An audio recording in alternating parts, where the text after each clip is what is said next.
Shout out mga kaidol. Good morning sa tanan mga akong mga followers, subscribers.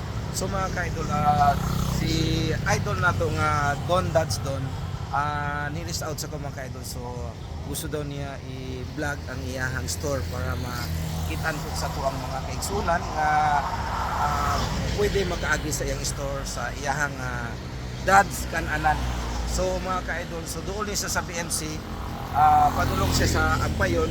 Dayon sa Abiola na siya mga kaidol diri. So doora kayo mga kaidol, so muna mga kaidol. So na ako karon diri ato ang ipakita sa mga followers nato, mga subscribers, ang iyahang store, ang iyang restaurant. So ingon pa niya lami kuno kaayo ang mga pagkaon. So mga kaidol, let's go.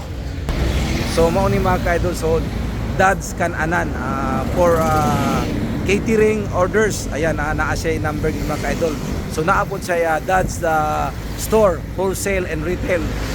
So daghan kaayo ang pwede nato ma-avail diri sa iyang store mga kaidol. So mao ni ang ato ang followers. So kana mga kaidol, ako gusto rin yung kumutabang mga kaidol sa tuang mga followers. Gusto mo i-promote ang inyong mga store, so message lang mo sa kuha.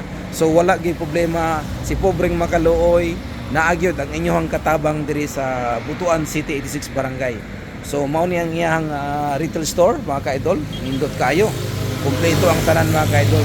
So ang iyang restaurant, mao ni ang restaurant mga kaidol. So kumpleto ni, gusto mo sabaw, adobo, isda. So naa diri tanan mga kaidol available.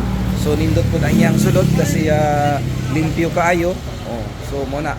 So naa siya yung mga by the number para kung mag-order mo, kung naay mga waiting, so mahibalaan ang inyong mga order based sa inyong number. So daghan kay salamat mga kaidol lang. So mao niya, so na ako ring makaluoy ning bisita gyud, diri. So wala diri ang ato ang idol kay tuwa sa Tagum. So ihalang misis na diri. So mga kaidol, so thank you so much sa tanan-tanan. So sa makaagi diri mga kaidol, so affordable lang ang ilahang mga pagkaon diri, barato ra kaayo. Siyempre lami kay ilang mga pagkaon, tanan nga order ninyo available. So thank you so much So kayo naniniwala, si Paul mo naniniwala. Siyempre si Paul mo naniniwala, si Lord naniniwala. The more you give, the more receive ang kalusugan ating kayamanan. Ayun mga kaidol ha. So God bless. So si Lord mo nasab ni ang gisugo na sab ko nga mutabang ta sa atong kaigsunan. Kasi pag mutabang ta sa mga kaigsunan kaidol, nindot kay paminawon ug malipay ang Ginoo.